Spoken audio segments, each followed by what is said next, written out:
à tous! Coucou Elodie! Bonjour, salut Amélie. Eh ben, on est ravis de vous retrouver pour cette chouette rentrée ensoleillée. On a finalement comment on dit déjà, quand il fait beau après la saison, Ce truc un deuxième peu, été, ce ce deuxième deuxième train. c'est ça. Je vois que vous êtes déjà une petite centaine à être parmi nous. Je vois que le sujet vous intéresse, bande de petits coquins, mais c'est vrai, c'est important. Aujourd'hui, j'ai une invitée spéciale, c'est Elodie Nicole Ducourtiou. J'espère que j'ai bien prononcé le nom. Super. Qui est donc psychopathe praticienne. Elle va tout nous expliquer. Elle aborde plein de sujets passionnants. Et en fait, j'ai rencontré Elodie il y a quelques mois. Ça a démarré autour d'un verre, comme très souvent avec moi. Et en fait, quand elle m'a parlé de son métier et que je lui ai parlé du mien, je lui ai dit, mais attends, on a un truc à faire ensemble, en fait. Parce qu'aujourd'hui, c'est sûr, dans les entreprises, tout le monde parle d'épanouissement, de bien-être, de QVT. Et donc, on se rend compte que le bien-être et l'épanouissement sont essentiels. Sauf que moi, je le mettais côté professionnel et Elodie me dit, mais attends, chérie, c'est la même chose d'un point de vue personnel. Le bien-être et l'épanouissement, c'est ultra important. Donc, on s'est dit, OK, si on veut qu'un collaborateur soit zen et productif dans son travail, eh ben, ça dépend peut-être aussi de comment il est dans sa vie personnelle. Donc, on va se plonger un peu sur ces sujets aujourd'hui pour justement se dire, tiens, comment on fait pour qu'un collaborateur soit épanoui d'un point de vue personnel, pour qu'il soit aussi, du coup, plus productif au travail. Donc, c'est un sujet dont on va parler très sérieusement, et ça, c'est vraiment important. On est vraiment très sérieux sur ce sujet.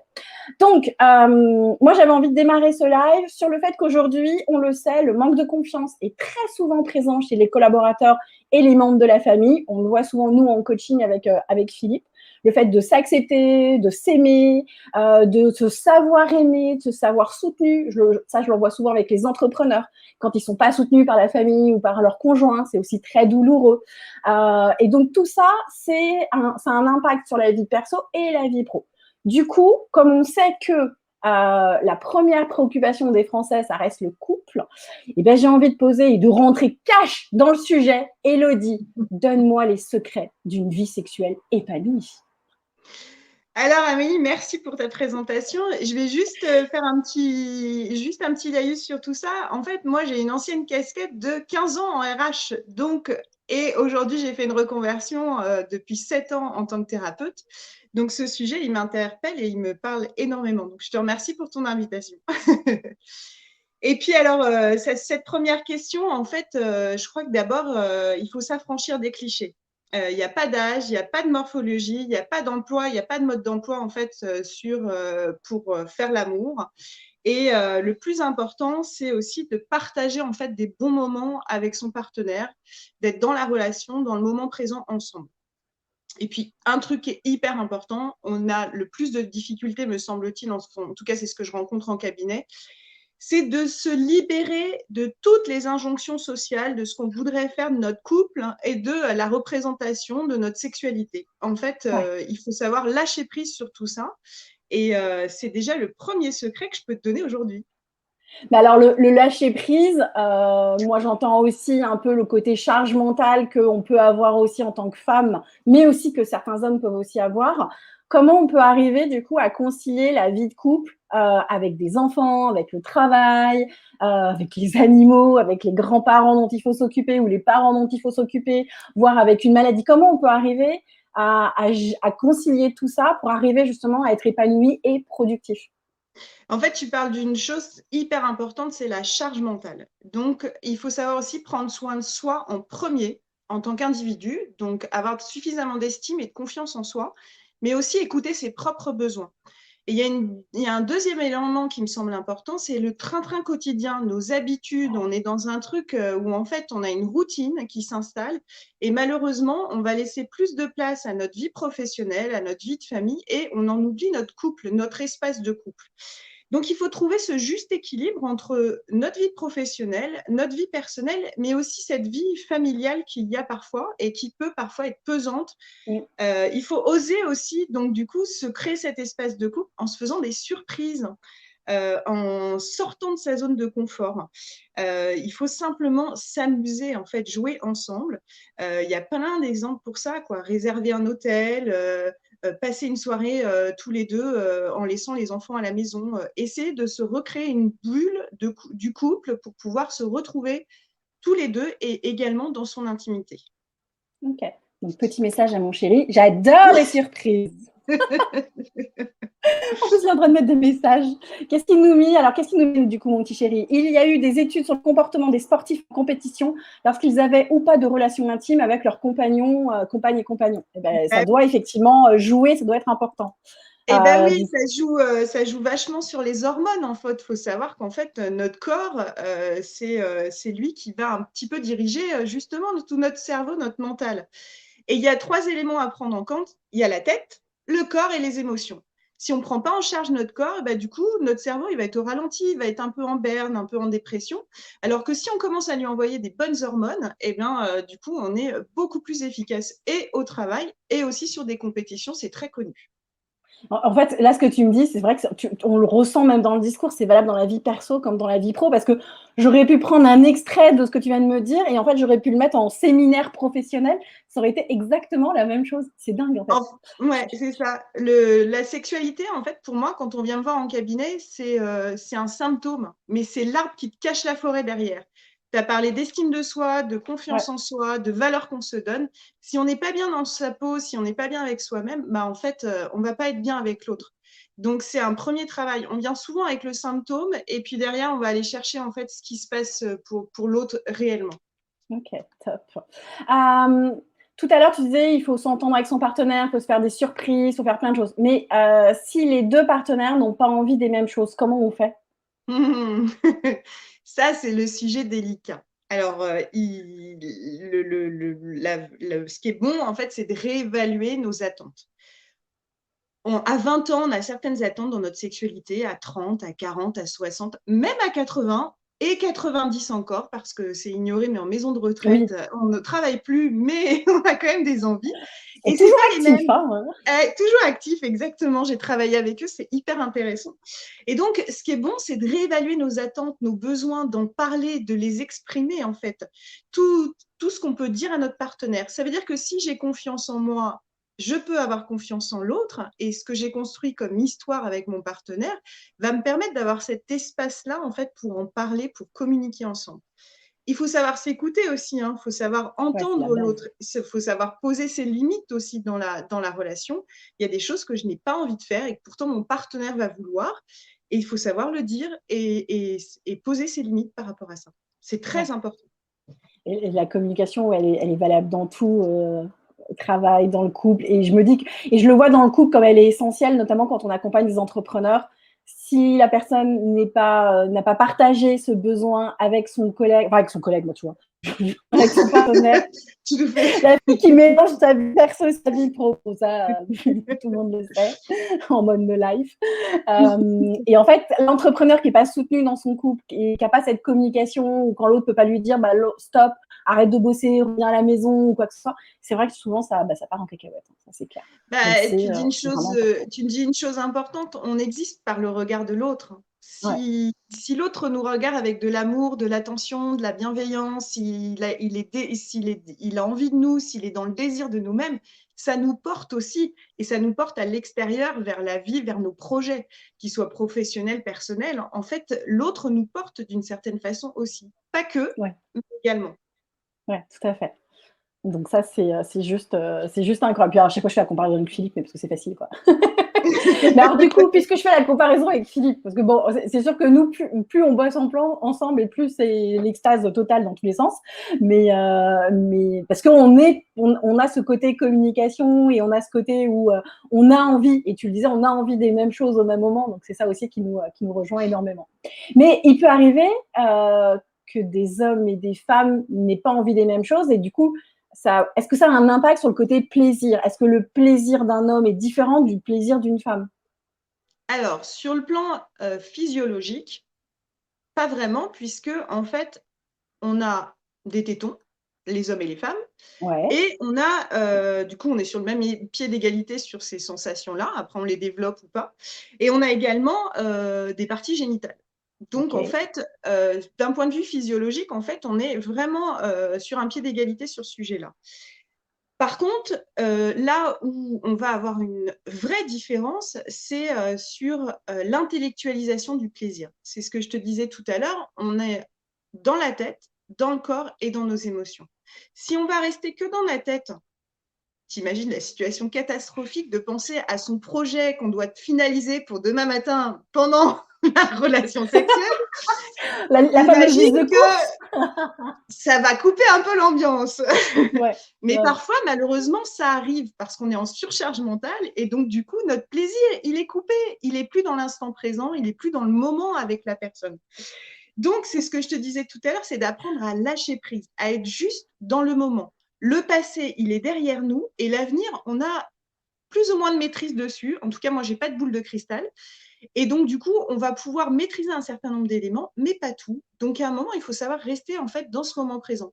Donc, après, si on reprend ton sujet d'aujourd'hui, après une énorme journée de boulot, on est fatigué, etc., et c'est de s'accorder un moment à soi-même, en fait, Ces pour petites bulles. souffler, Ouais. respirer, peut-être méditer, faire du sport. Il y a plein de façons, du jardinage. Moi, j'adore faire du jardinage, du potager.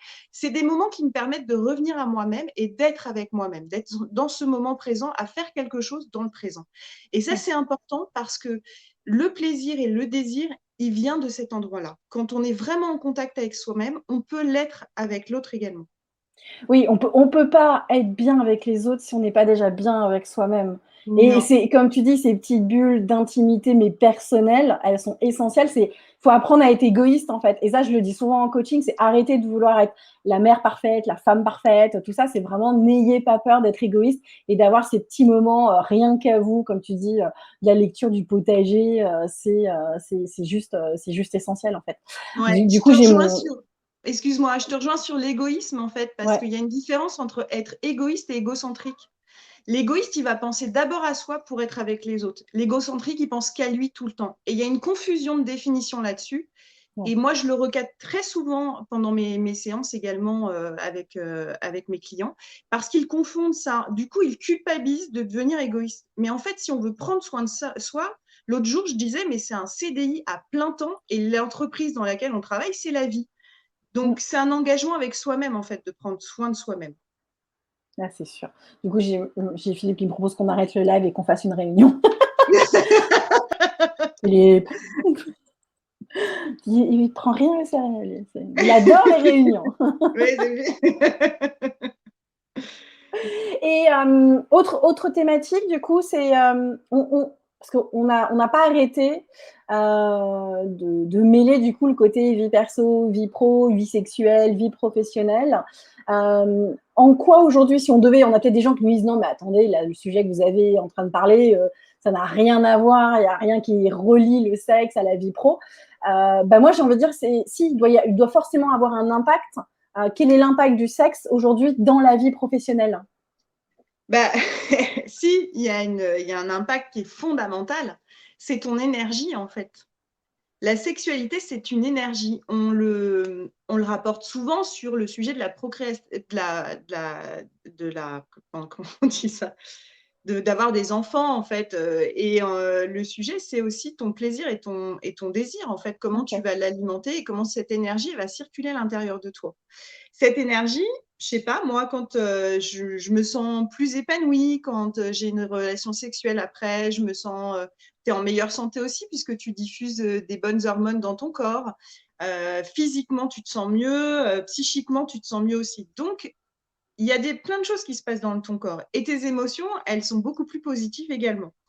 Donc, faire l'amour, ça contribue en fait à avoir ce qu'on a dit, une meilleure estime de soi, plus de confiance et se sentir, on disait tout à l'heure, désiré, désirable à l'intérieur de nous, mais aussi par l'autre, quoi. Ça, c'est fondamental. Du coup, Et aparté, si vous êtes demandeur d'emploi, avant d'aller à un entretien, faites l'amour. ah mais Bah oui, parce que exact. du Bah coup, oui, mais tout ils à fait. arrivent, ils ont confiance en eux, ils se sentent beaucoup plus forts. Donc voilà, maintenant, c'est Exactement. Faire remonter dans, les dans ma énergies. to-do, dans ma checklist au candidat, quand je leur dis ne pas oublier avant l'entretien, je vais rajouter une petite ligne, faites l'amour. Et si on est Exactement. célibataire, Eh il fait bien, quoi tu le peux avoir célibataire? Du coup, il ta se fait plaisir propre tout seul? sexualité. Il n'y a pas de limite à ça, en fait. Tu peux avoir une sexualité ou one shot parce que voilà, tu n'as pas de relation suivie aujourd'hui, ou même avec toi-même. C'est intéressant aussi, et c'est ce que je dis très souvent aux femmes qui n'osent pas, c'est d'avoir du rapport et du contact déjà avec soi-même pour se connaître et pour Ouais. expliquer à l'autre comment on fonctionne, parce que C'est toutes souvent les un femmes sujet ne tabou, ça fonctionnent pas de la aussi, même hein. façon. Comment? C'est souvent un sujet tabou. Ouais, c'est souvent un sujet tabou. Je t'ai ramené un petit truc justement aujourd'hui. Je t'ai ramené ça. Je l'ai fait faire en 3D. C'est un clitoris qui a été fait Ouais. en 3D pour expliquer en fait aux femmes, bah ouais, on a le capuchon de notre clitoris et en fait ça, tout ça, c'est notre clitoris en entier. Et il est sur nos lèvres en fait. Et les femmes, elles connaissent très peu, aujourd'hui on en parle de plus en plus, mais elles connaissent très peu en fait leur corps. Ce Mm. qui est important, c'est justement de l'explorer, de le découvrir pour pouvoir expliquer ensuite à son partenaire ben, comment ça fonctionne, quoi. Bah ouais. Parce qu'on Et ça, aime c'est important. Et plus. ça, c'est pareil, c'est Ouais. des choses sur lesquelles entre guillemets, on n'est pas formé, on nous explique pas. Enfin, je sais pas, moi, j'ai pas eu de réunion avec ma mère pour m'expliquer comment fonctionnait mon clitoris ou comment devait être le plaisir féminin ou le plaisir masculin à contrario. Je pense pas que ce soit des choses qui soient encore dans Ben, notre culture, quoi. en fait, avant, c'était dans notre culture par le biais des rituels. Il y avait des moments, ce qu'on appelle des cercles de femmes qui discutaient entre elles de tout ça et qui expliquaient à la jeune fille qui rentrait dans le monde des femmes bah, toutes les questions qu'elle pouvait se poser. Aujourd'hui, on est dans une société qui court, qui déritualise tout ça en fait. Mais c'était des sujets qui étaient abordés et qui étaient ritualisés. Donc c'était important. Donc, il faut qu'on remette ces cercles féminins. J'aime bien l'idée des cercles féminins. Ouais, il y a pas mal de thérapeutes qui font ça, qui font justement des moments entre femmes où on peut discuter de tous ces sujets-là. C'est important. Et il y a des cercles d'hommes aussi, il faut savoir. Il ne faut pas s'arrêter juste à ça, mais il y a aussi des cercles d'hommes.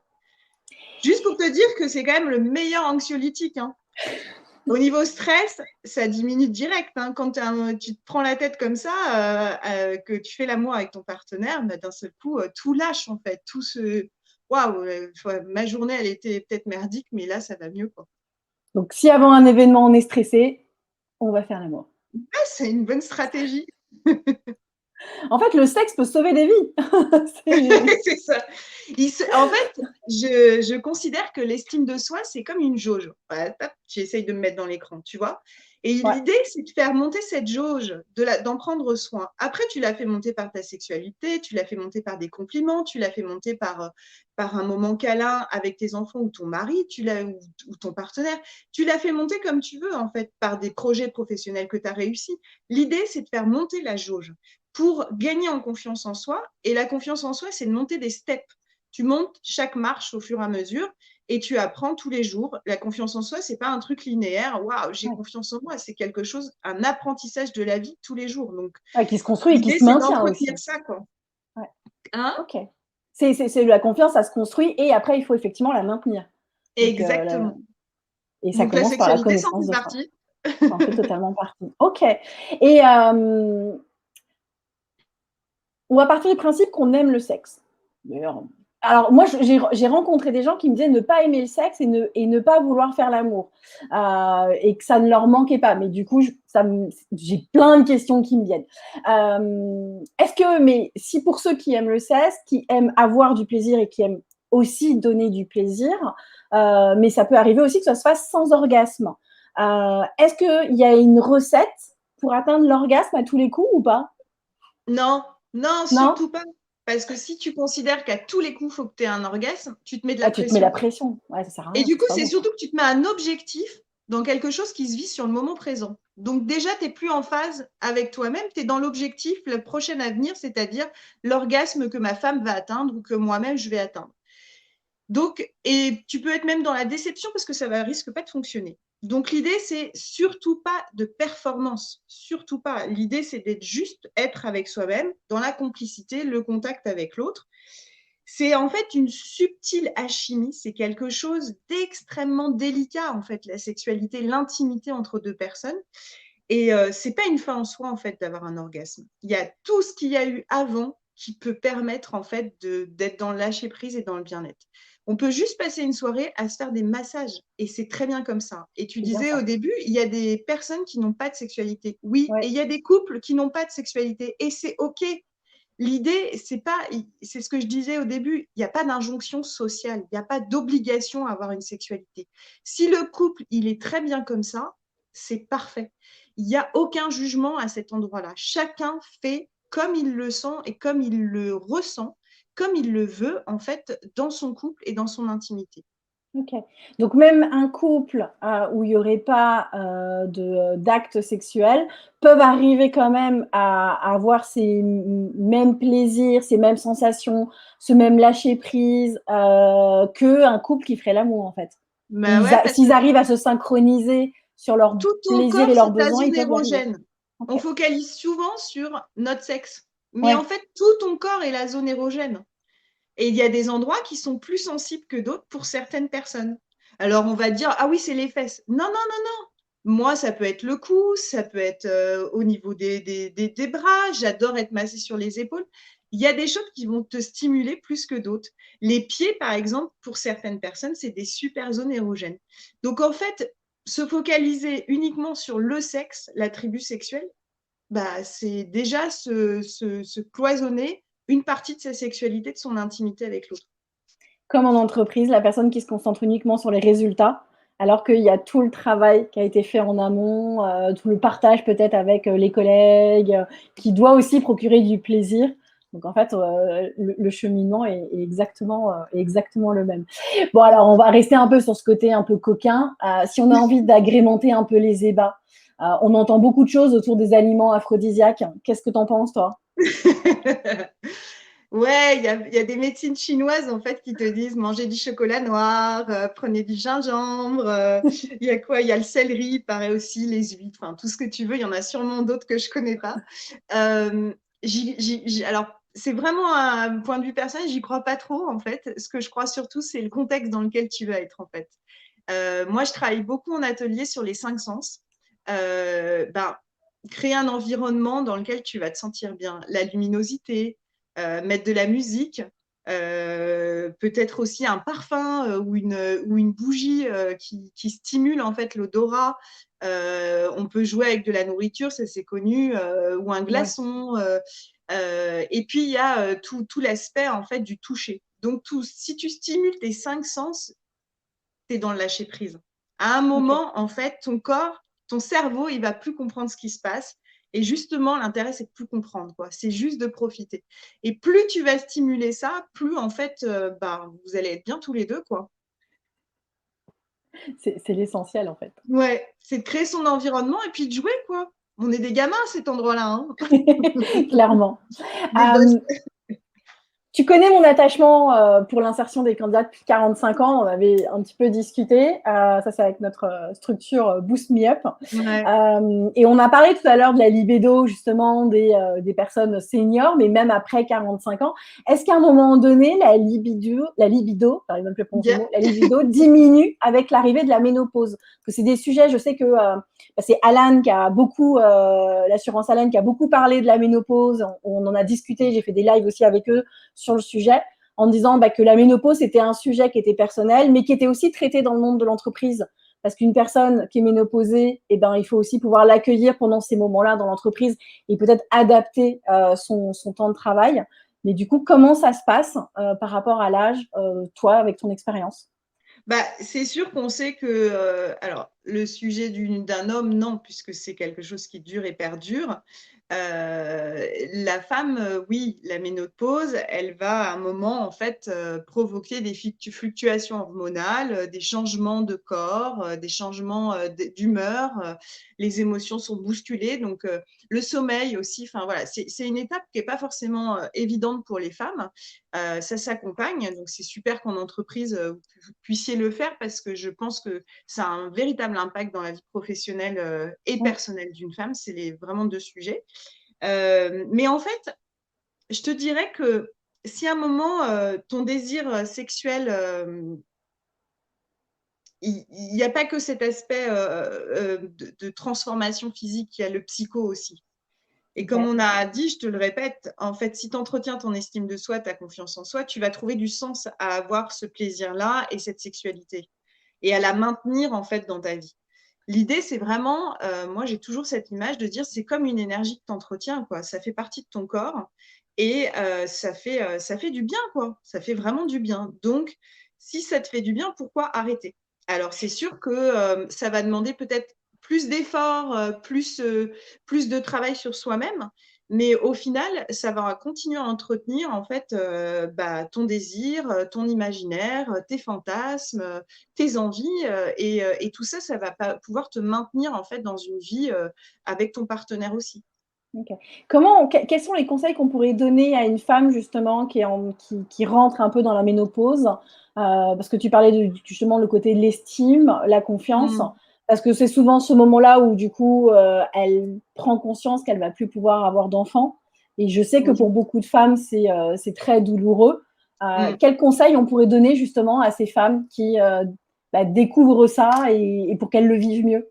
Alors, il y a forcément un accompagnement de deuil. Alors, il y en a qui le font très bien, hein. Il y a des femmes qui acceptent en disant: «Bah, j'ai eu 3, 4 enfants». Il y a des femmes qui n'ont pas eu d'enfants, donc il y a un moment, en fait, voilà, le la nature reprend ses droits et fait qu'il y en aura pas. Donc ça s'accompagne en thérapie, en cabinet. Si on n'arrive pas à surmonter ça, en fait, il est bon d'aller voir un spécialiste, hein. Tu as des sexologues qui t'accompagnent, tu as des gynécologues à qui vous pouvez en parler. Il y a les sexothérapeutes ou les thérapeutes, hein. Moi, c'est une spécialité, mais je me focalise pas que sur ce sujet-là. D'accord. Et puis, je crois que c'est aussi, encore plus prendre soin de soi, quoi. Encore plus, tenir en compte les changements de son corps. Mais ça concerne aussi les hommes. On vieillit, notre corps, il change. À un moment, tout ça, ça va descendre, hein. Donc voilà, on a une transformation. Il y a l'entretien du corps qui fait du bien. Il y a aussi, en fait, continuer à avoir une vie active, professionnelle, personnelle. On peut s'investir aussi en tant que peut-être mamie à un moment, en fait. Donc ce rapport à l'enfant, de transmission, parce que derrière, c'est de la transmission aussi qui semble importante quand on a un enfant.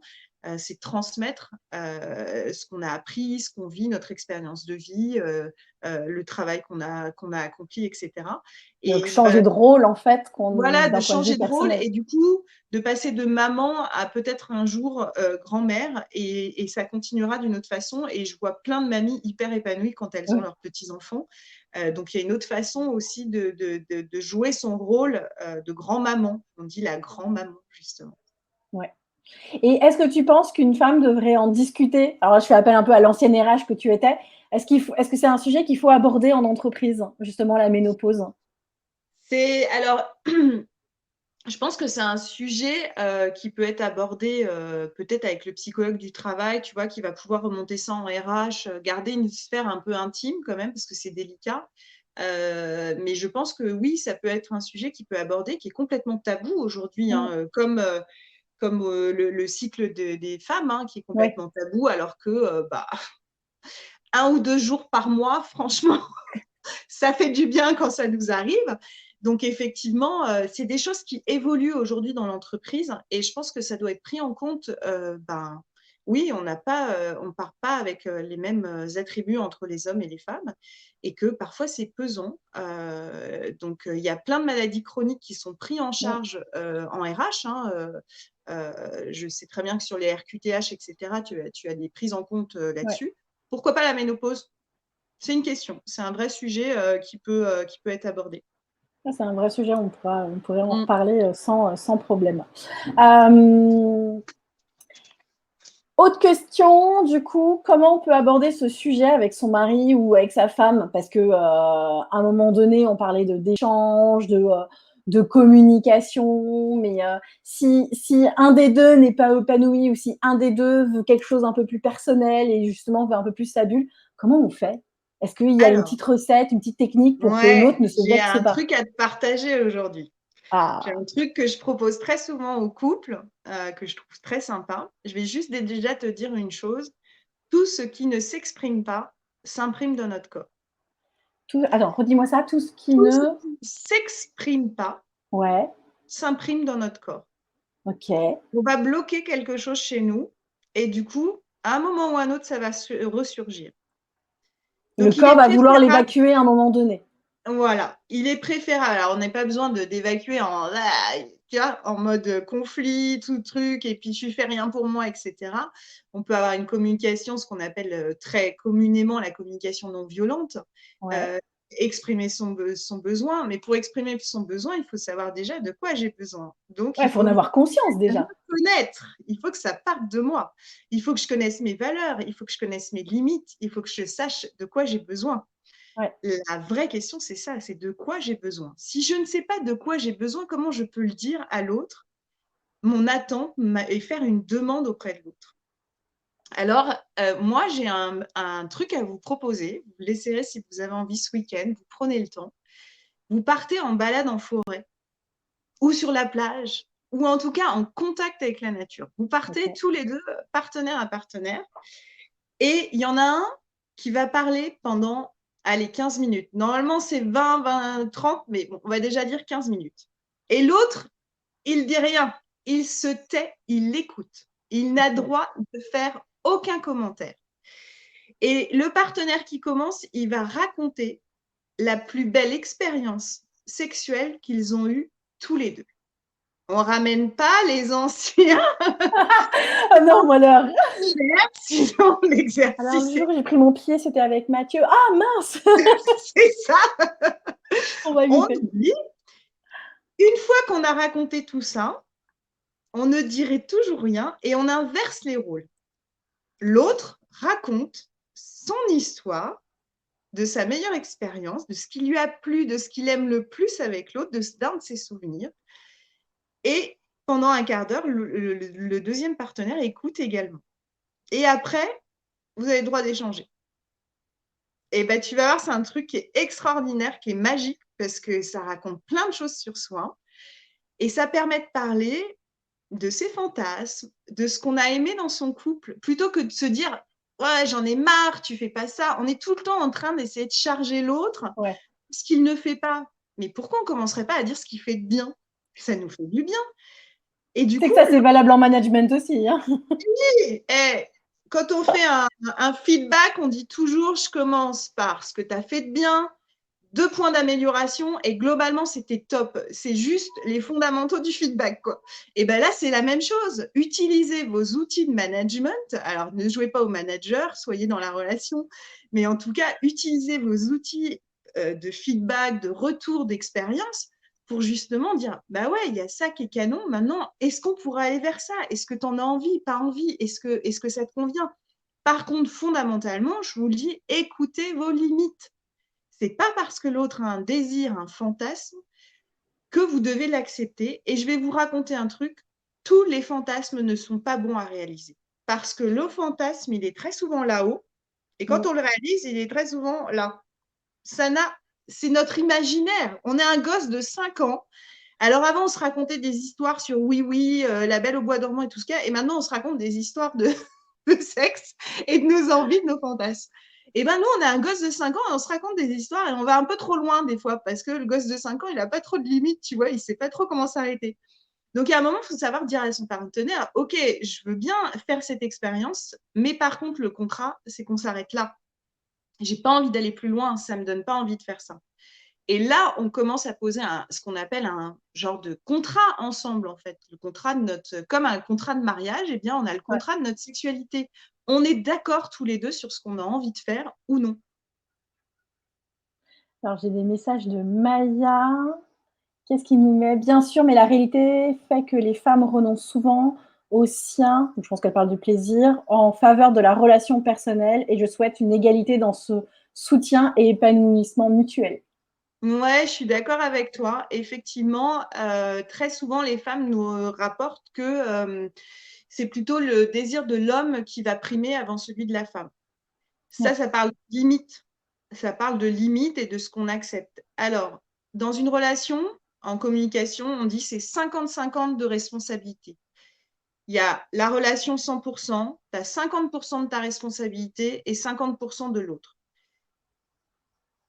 Je dirais, ton partenaire, il teste. C'est un sale gosse. C'est vrai. Et lui, il se dit, si ça marche, c'est bien. C'est ça? Si elle dit Et, oui. et toi, ta responsabilité, c'est de laisser faire, de ne pas poser tes limites. Ça parle uniquement de ça. La question, c'est, OK, enclenchons une discussion ensemble. Parfois, c'est difficile de renoncer. Bien sûr, renoncer, ça veut dire, bah oui, ça ne se passera pas comme ça. Mais c'est du renouveau pour autre chose. Et puis, parfois, ça met aussi en évidence qu'on n'est pas les bons partenaires pour être ensemble. Qu'à un moment dans la vie, on évolue et on n'a pas les mêmes envies. Et donc, du coup, bah, il y a des chemins qui se séparent. Et ce qui était bon à l'âge de 20, 25 ans, 30 ans, ben, malheureusement, Forcément. à 60, on n'a plus envie de la même chose, ou à 40, on n'a plus du tout envie du même désir. Et si l'autre partenaire en face n'a pas changé ou n'a pas envie d'aller vers ce nouveau désir-là, bah, effectivement, ça pose des questions de limite et de là où on en est de notre couple. J'arrête pas de le dire, hein, mais c'est tellement la même chose dans la vie professionnelle. Mais Le fait de complètement. se poser des limites, d'accepter des choses ou de ne pas les accepter, d'échanger, de communiquer, de se dire, bah tiens, on n'est plus fait pour bosser ensemble, donc on va dans une autre entreprise. On a vraiment sur les mêmes fondamentaux. Est-ce que ça peut arriver qu'une personne qui accepte beaucoup de choses dans son travail décide parce que justement, elle n'a pas réussi à poser un cadre dans son travail, d'en poser trop dans sa vie perso, et inversement, Ouais. de Ouais. poser aucun cadre Ah, dans sa vie perso et d'être ouais. trop strict dans sa vie pro. Ça Ouais, existe, ça? ouais, bien sûr, bien sûr. C'est comme ça que tu retrouves des gens hyper autoritaires à la maison, hyper qui contrôlent tout, parce que de l'autre côté, en fait, ils n'arrivent pas.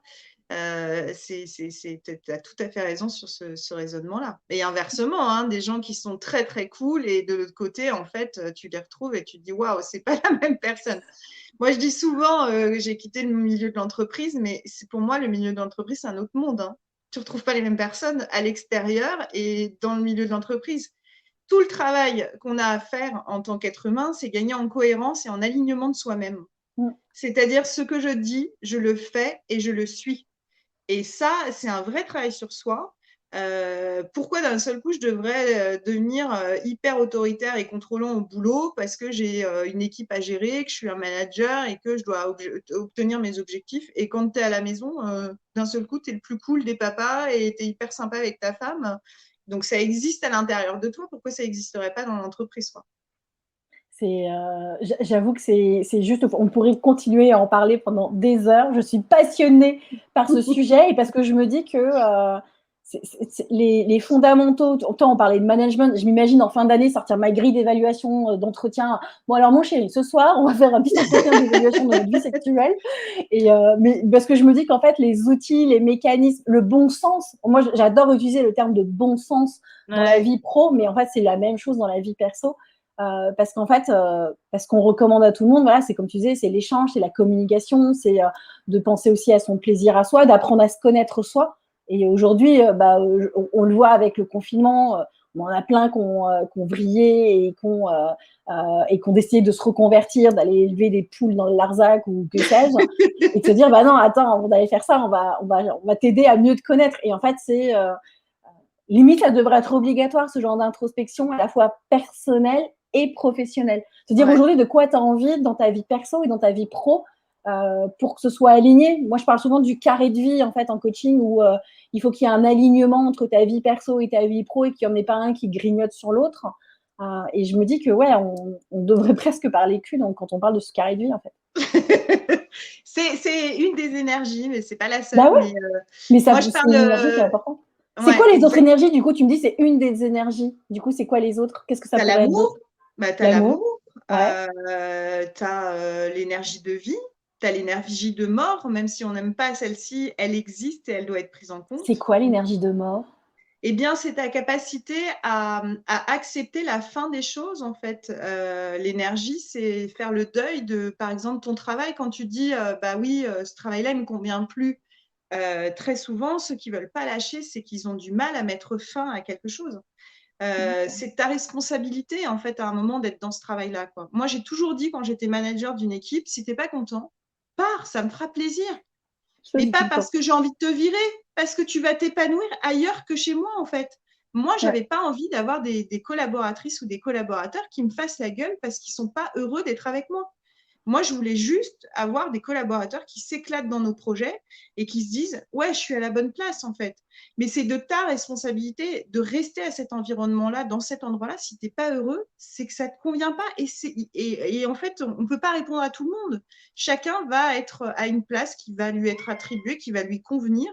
Et ça, c'est des sujets, voilà. Donc, quand on est en difficulté avec cette énergie-là, c'est qu'on a du mal à mettre fin à certaines choses. Mais je dis toujours, quand quelque chose se termine, il y a une autre porte qui s'ouvre. Ouais. Il y a une raison, c'est qu'il y a quelque chose d'autre qui attend derrière, quoi. Oui, ça veut dire que tu joues dans ton énergie de vie et de mort, tu acceptes la fin de certaines choses pour que d'autres s'ouvrent. Et si cette énergie circule à l'intérieur de toi, eh bien, tu vas pouvoir monter les steps de confiance en soi. C'est ça, en fait, le sujet. C'est aussi simple que ça. Ce que j'ai beaucoup aimé, c'est que tu parles aussi de responsabilité. Et j'ai l'impression que souvent, c'est quelque chose qu'on a envie de mettre sur le dos des autres, d'un point de vue perso comme d'un point de vue pro d'ailleurs, et se dire, bah Ouais. non, il y a plein de choses qui sont de notre responsabilité, il faut qu'on en ait conscience une bonne fois pour toutes, il faut qu'on l'accepte. Et Ouais. je me dis que ça aussi, il faudrait qu'on forme les gens là-dessus, quoi. Tu sais à Apprendre, quoi ça tient, la responsabilité? non. Au choix. Ah, le fait de faire des choix, du coup? Donc ça veut dire que c'est quoi? Ah C'est des bah gens ouais. qui veulent pas prendre le risque de prendre un choix. La peur de Ah faire un ben, choix. pas prendre le risque de prendre un choix, c'est déjà faire un choix. Bah Tu oui, prends pas de risque, donc tu tu prends fais pas un de risque. choix. Les gens qui ont toujours l'impression de ne pas faire des choix, en fait, ils le font. Ils en ont pas Par conscience. exemple, bah non, je fais rien. Bah, c'est déjà un choix, en C'est fait. déjà un choix. Mais t'as pas le choix, en fait, là-dedans. Quand tu as deux choix, tu es dans un dilemme. Ah, je dois pas, je dois, je dois, je dois pas. C'est insupportable. Moi, je n'aime pas, c'est inconfortable aussi.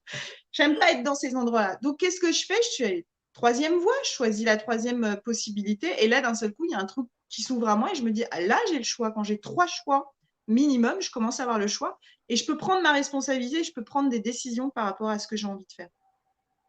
J'adore. Oh, on pourrait parler pendant des heures. Ouais, Mais, bah ouais, je suis mais on ne va pas passionnée, pouvoir hein. parler pendant des heures. On arrive bientôt au terme de ce webinaire. Dernière question, vers qui on peut se tourner lorsqu'on a une question d'ordre justement intime? Qui on peut aller voir? Alors, tu peux aller voir un sexologue qui va être plutôt tourné sur des sujets plus médicaux. Il va aller chercher la cause médicale. Tu as le Ok. gynécologue aussi, hein, qui est là pour soigner, pour régler les problèmes d'ordre plus intime.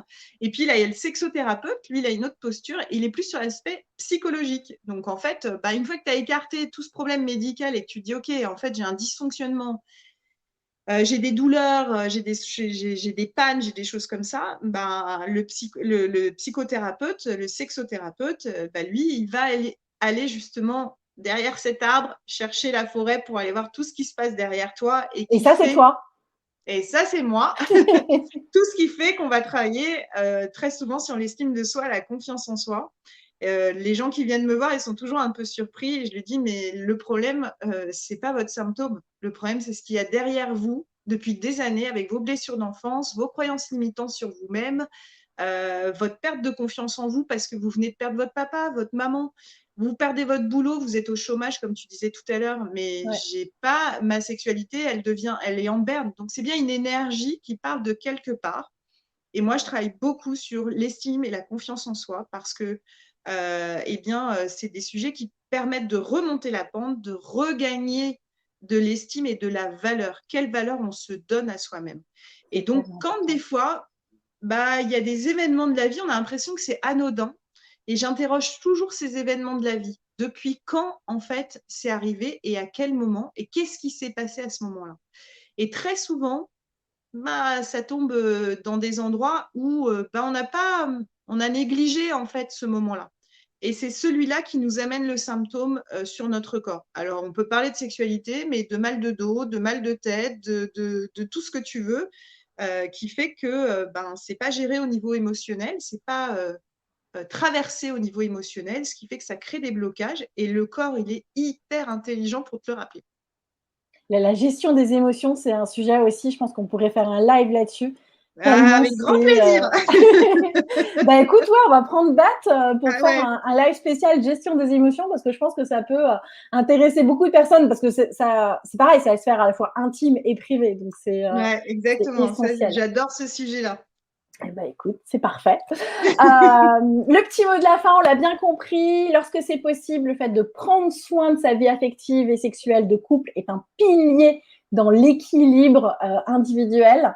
Ça permet d'affronter la vie avec plus d'aisance, avec plus de confiance en soi et d'investir vos projets professionnels plus sereinement. Et comme là, je prends ma casquette de coach emploi, ben, c'est important. Donc désormais, si vous voulez mener à bien vos projets pro et une vie sexuelle épanouie, les amis, c'est ultra important. Pour être heureux au travail, songez à l'être aussi dans votre lit, c'est important. C'est le mot de la fin de ce LinkedIn Live. Je vous donne rendez-vous très bientôt pour parler emploi, recrutement, gestion des émotions, tout ce qui va avec ça. Et on aura plaisir à retrouver certainement Elodie avec nous en studio dans un nouveau cadre, parce que là, on est encore un peu entre deux bureaux chez nous. Et surtout, n'hésitez pas à contacter Elodie si vous souhaitez discuter avec elle de la vie sexuelle de manière générale, de la vôtre, de celle de votre couple. Je pense qu'elle aura plaisir. Où est-ce qu'on peut te trouver d'ailleurs? Est-ce que tu travailles sur une zone géographique déterminée ou pas? Oui, je suis à Bussy-Saint-Georges en Seine-et-Marne, dans le 77. 7-7. Ouais, le 7-7, mais je fais aussi du distanciel, donc il n'y a pas de souci pour être en contact à distance et faire des séances à distance. Eh ben top.